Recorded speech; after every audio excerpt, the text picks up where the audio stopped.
शहीद परिवारों को 5-5 करोड़ रुपए मिलने चाहिए और परिवार के लोगों को सरकारी नौकरी मिलनी चाहिए, क्योंकि उनके परिवार का मुखिया की जान गई है। मुखिया शहीद हुआ है। अगर मुखिया शहीद हुआ है तो ये सरकार की जिम्मेदारी बनती है कि वो उनके परिवार को सरकारी नौकरी दें। पहलगाम हमले में मारे गए लोगों के लिए अखिलेश यादव ने मोदी सरकार से कर दी बड़ी मांग। 2019 में हुए पुलवामा हमले के बाद पहलगाम में बड़ा आतंकी हमला हुआ, जिसने सिर्फ भारत को ही नहीं बल्कि पूरी दुनिया को हिलाकर रख दिया।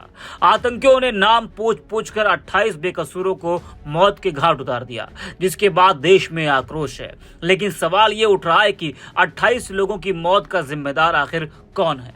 सरकार और मीडिया ने मिलकर एक अलग ही माहौल बनाया, लेकिन जब सर्वदलीय बैठक हुई, विपक्ष ने सुरक्षा को लेकर सवाल उठाया, तब जाकर सरकार ने माना कि हाँ, सुरक्षा में चूक हुई। वहीं पहलगाम हमले को लेकर सपा अध्यक्ष अखिलेश यादव का बड़ा बयान सामने आया है।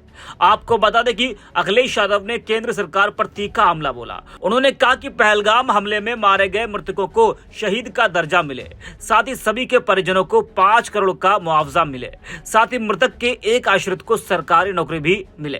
तो अखिलेश यादव ने पहलगाम में मारे गए लोगों के लिए ये बड़ी मांग की है। वहीं अखिलेश यादव का कहना है कि आतंकवाद रोकने के लिए अधिक ठोस उपाय जरूरी है। उन्होंने कहा कि जो लोग शहीद हुए हैं उनके साथ पूरा देश खड़ा है। गुजरात की मां, गुजरात का बेटा, हरियाणा की बेटी ने जो खोया है, इस दुख तकलीफ को कोई कम नहीं कर सकता। ऐसी घटना की हम निंदा करते हैं। ऑल पार्टी मीटिंग में सभी दल घटना के खिलाफ सरकार के फैसले के साथ खड़े हैं। उन्होंने कहा कि सपा भी चाहती है कि सरकार जो ठोस कदम उठा रही है उठाए। जिन फैसलों से सरकार ने पाकिस्तान को जवाब दिया है उसके साथ देश खड़ा है। शुभम द्विवेदी के घर जाने को लेकर अखिलेश यादव ने कहा कि देश और कश्मीर के लोग एक साथ खड़े हैं। भाजपा के लोग पुरुष लोगों को गलत भाषा सिखाते हैं। भाजपा को राजनीति नहीं करनी चाहिए। कानपुर के शुभम द्विवेदी के घर सपा के लोग जा चुके हैं। भाजपा की महिला नेत्रियां गलत भाषा बोलती हैं। भाजपा की नीति खराब है। इस देश के आम लोग दिल की बात नहीं कर सकते। सरकार शहीद के परिवारों को 5 करोड़ और सरकारी नौकरी दे। जिस दिन सरकार 5 करोड़ रुपए और सरकारी नौकरी देगी, उसी दिन मैं उनके घर खड़े होकर दरवाजा खटखटाऊंगा। जरा सुनिए अखिलेश यादव को।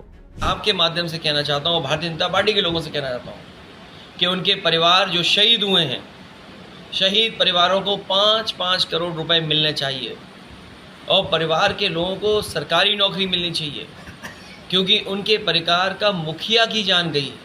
मुखिया शहीद हुआ है। अगर मुखिया शहीद हुआ है तो ये सरकार की जिम्मेदारी बनती है कि वो उनके परिवार को सरकारी नौकरी दें। 5 करोड़ अगर कम लग रहे हों, बीजेपी को अगर लगता हो कम है, तो मैं बीजेपी के लोगों से कहूँगा कि 10 करोड़ कम से कम उनके परिवार के सदस्यों की मदद करें। और सवाल ये नहीं है कि आप शहीद के घर गए कि नहीं गए, आतंकवादी हमारे घर में कैसे आ गए। ये जो अपना झूठा प्रचार करते हैं और दिखावटी जो अपना संवेदनाएं दिखा रहे हैं, सच्ची संवेदनाएं प्रकट कर दे भारतीय जनता पार्टी। ये इनकी सच्ची संवेदनाएं नहीं है, ये दिखावटी है इनका, क्योंकि पूरे देश के लोग जानते हैं कि घटना बड़ी हुई है। बुजुर्ग, इंटेलेक्चुअल्स, टीचर्स, प्रोफेसर, डॉक्टर्स सब चर्चा कर रहे हैं, और न केवल एक चर्चा कर रहे हैं बल्कि पुलवामा की भी चर्चा कर रहे हैं। आज बच्चा बच्चा जान रहा है चीज़ें।